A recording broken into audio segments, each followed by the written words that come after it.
Hello and welcome back to the next One Piece review and discussion.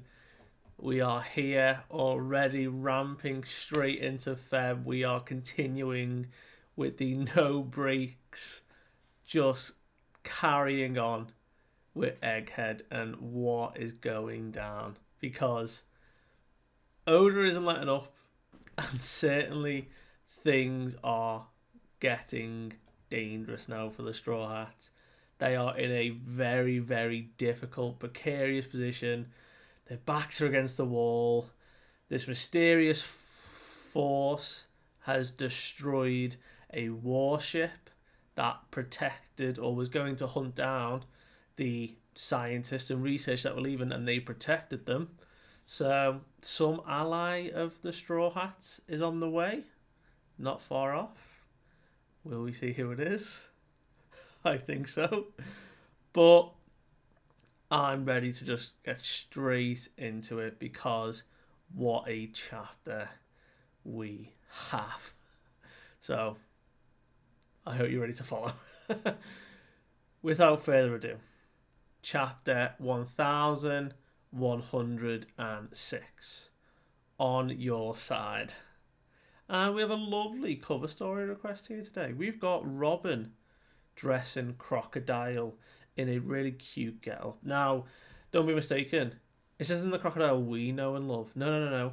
This is an actual crocodile. Yes, a crocodile stood on two legs, dressed in a Lacoste t-shirt, that nice brand representation there from Oda, and dressed ready to go and surf. Because the crocodile needs a surfboard. But Robin gives it the thumbs up because obviously she knows what she's doing. But anyway, last we left off, we had everyone in a very, very dangerous position. Atlas, Frankie, Sanji, Kuma, and Bonney were free falling and were about to be shot down by a group of pacifistas. Luffy had consumed an enormous amount of food and was now surrounded by the Marines. The Buster Call had started. The first round had already gone off and are continuing. And the ship that had hunted down the researchers had been annihilated. A ship is on the way and they are here, and Kizaru needs to know.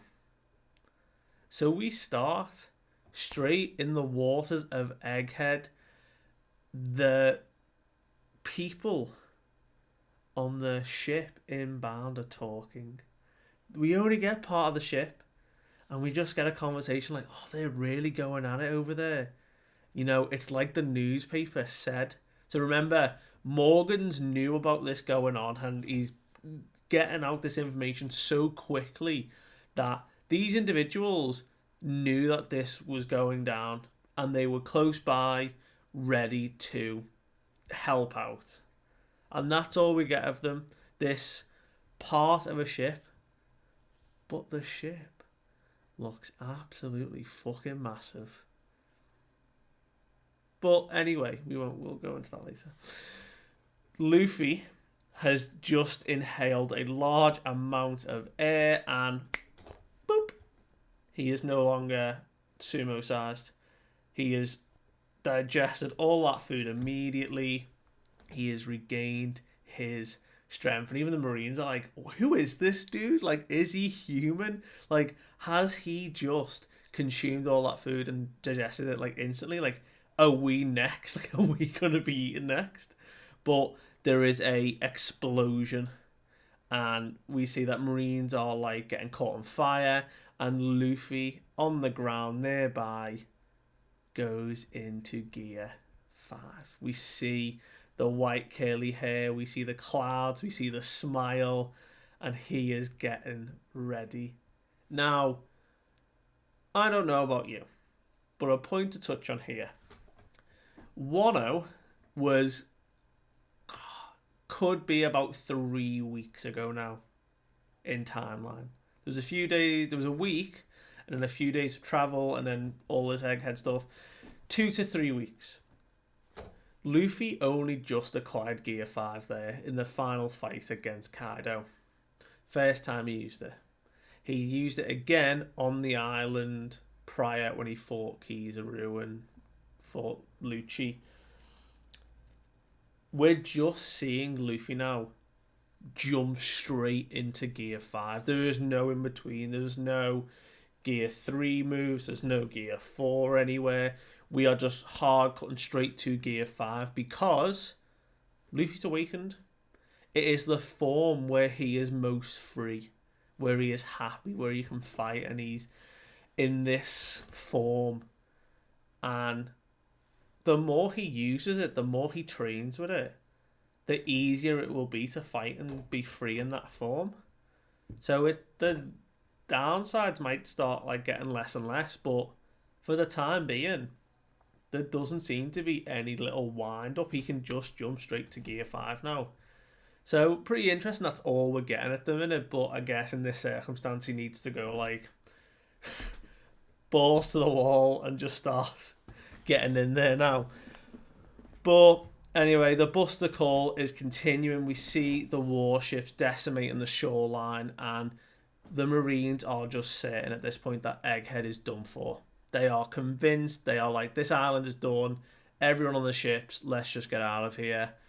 And at the centre of the island, where we have our allies free falling out of the sky, there are guns aimed at them. We have the pacifistas winding up their laser beams on their hands, ready to shoot them down from the order of St. J. Garcia Saturn.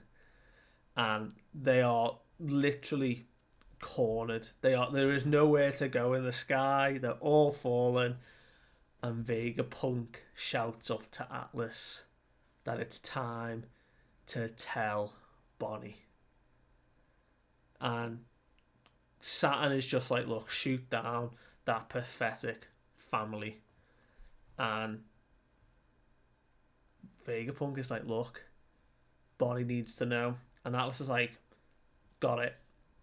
And there is a pause of Atlas saying something to Bonney, Bonnie's realization, and then just before the pacifistas get to fire, she shouts, Dad, don't shoot.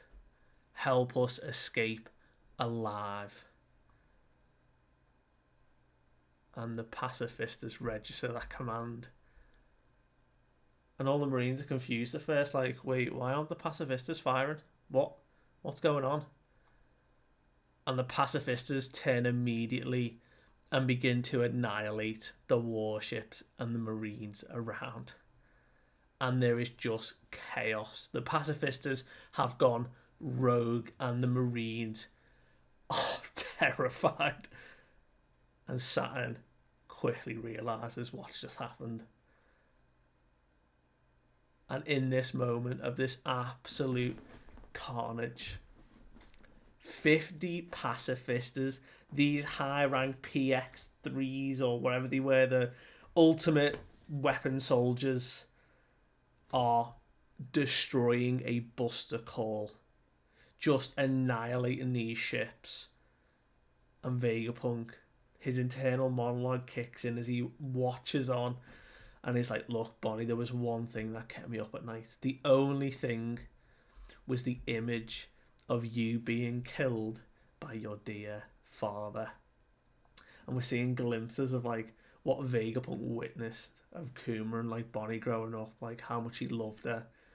And he was like, look, Kuma, the idea of your precious daughter dying by your hands, I could not stomach that tragedy. And that is the reason why I made sure that every clone that shared your appearance would be programmed to obey her. And he's like, Bonney, you have the highest order of like priority. You outrank even the ones who oversee the world. Your command is top. It does not matter if the entire world is against you, Bonney. Kuma will always be on your side. Now, that is just the fucking coolest thing. Like, oh, this whole time, Vegapunk has been just working for the world government for the resources and doing the bidding of the five elders, manipulated by St. J. Garcia and being put into this corner. Finally, it's caught up with him, about to be executed, and it's revealed that this whole time that the pacifistas are now Bonnie's to control. Like, just think about that for a minute. Bonney, like, we don't know where her crew is. She said her crew was swept up or taken and she just got lost when she was on the waters of Egghead. We've not seen anyone. She's by herself. Bonney now has these pacifistas at her command, and there is nobody who can overwrite it. I mean, that's pretty cool. But unfortunately, Vegapunk knows it comes with a price. He knows that this secret would have consequences. And St. J. Garcia Saturn does not hesitate to stab Vegapunk with his spidery leg through the chest. And he is just like furious. Oh, we're seeing like veins bulging now, and Saturn's just like, oh, it's irking him. There is no mercy anymore. And we see everyone's reaction that Vegapunk is just being stabbed, and Garcia is just like Kizaru, just put an end to them about it and just be quick. So he starts firing. Everyone, Sanji, Frankie, Atlas, Kuma, Bonney, just get pierced by loads of light, just like taking damage. And Kizaru brings out his sword and is like, look, I'm going to make this quick for the two of you. You'll go out together. It's going to be lovely, so, like, you know, it won't hurt a bit, Bonney. And as he brings his sword down, we hear Luffy's laughter, and a giant fist knocks Kizaru out the sky. And we see the fist, like, unwind back to Luffy. And Bonnie's just confused, like, wait, was that Straw Hat? And we see, laughing away, island bouncing. The entire island and buildings now are shaking. And Luffy's like, oh, this is great. After that snack, I'm back at full power. Let's have some fun. They all land, they bounce on the island. Everyone is safe. There's no, like, injuries. And everyone's like, wait, is that island moving? Like, what's going on? Like, someone stopped the pacifistas. And Kizaru's, like, tending to his head like he took a big hit. Bonney is rushed over to Vegapunk, who is, like, bleeding out on the floor. And Sanji and Kuma are, like, in the background, just sort of, like, holding defense. And we see, for but a moment, the ancient robot down deep in Egghead starting to activate again. So this is definitely coming back. Like, Luffy's heartbeat now is awakening this sentient, ancient warrior robot, and it is gonna come and help in some capacity. Oda wouldn't be showing it otherwise. But Vegapunk, even though he's bleeding out, is not completely dead yet. He still is able to get some words out. And he says, look, Bonney, that rhythm, you know, Nika, you've been searching for him. And we see this flashback of Kuma, like we've seen, explaining who Nika was to Bonney, and when they danced as, like, when she was a kid, to that rhythm. And he was like, look, Bonney, I know you haven't connected the dots yet, but I was like that. I had to see it for myself too. Straw Hat, the young boy who caught Kuma's eye, is Sun God Nika. And we see Bonney looking up to the sky and Luffy doing the Nika dance, the jump across the sky, laughing away, having the time of his life. And it dawns. And Vegapunk is like, look, a Buster Call is a tame problem for him. What? People all over the world have been awaiting his arrival for hundreds of years. So Oda is like setting this in stone now. Like, he is trying to reinforce that everyone in the world has been waiting for this. There are forces and people and races and tribes, everyone who worshipped Nika from hundreds of years ago, who knew of it, who followed it, have waited till this moment for Nika to finally return. And Oda is like, it is Luffy. He is taking on the mantle. And he's certainly going to go for it. And we see on the final spread of this chapter a giant warship, Viking, just barreling towards Egghead. It is mowing through the smaller ships. It does not care. They are like, what is this insanely big ship doing? It's not stopping. Oh shit, like, it's them. There's no doubt about it. They're gonna come crashing towards us, and there is nothing we can do. Why are giants here? And the two figures speak. And they're like, why are they asking why we're here, Dory? And Dory is like, well, Broggy, some things in this world can't be stopped.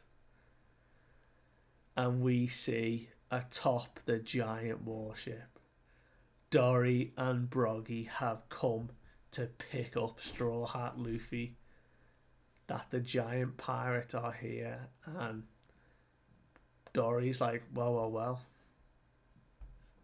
we could say Straw Hat, or should we call him the Sun God? So they know. And that is where the chapter concludes. There is a break next week, but how did I not see this was coming? Like, we saw it was what? I know it's been months, but like 20-ish chapters ago, 25 something, when Shanks was at Elbaf and fought against the Kid Pirates, we saw Dory and Broggy use the Hakoku sovereignty to destroy a ship. Just rip it apart. They literally have just done the same thing here to the warship. How did I not piece that together?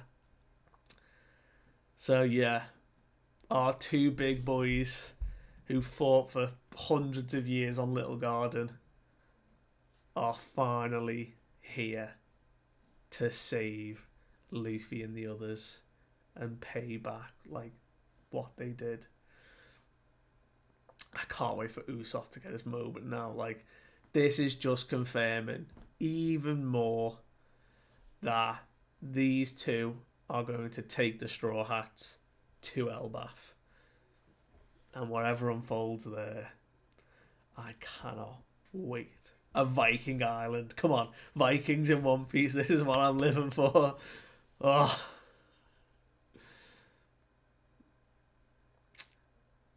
Let me know what you think of this chapter. Let me know what you think is going to happen. Like, Dory and Broggy, are they going to go toe to toe with St. J. Gossie or something and just like have their way, you know? Is this the upsetting incident that was foretold chapters ago about this Egghead Island incident? Is it literally that a Buster Call happened but it was stopped? Is that the world shaking event? That'll be pretty crazy. Anyway, I will see you next time, guys.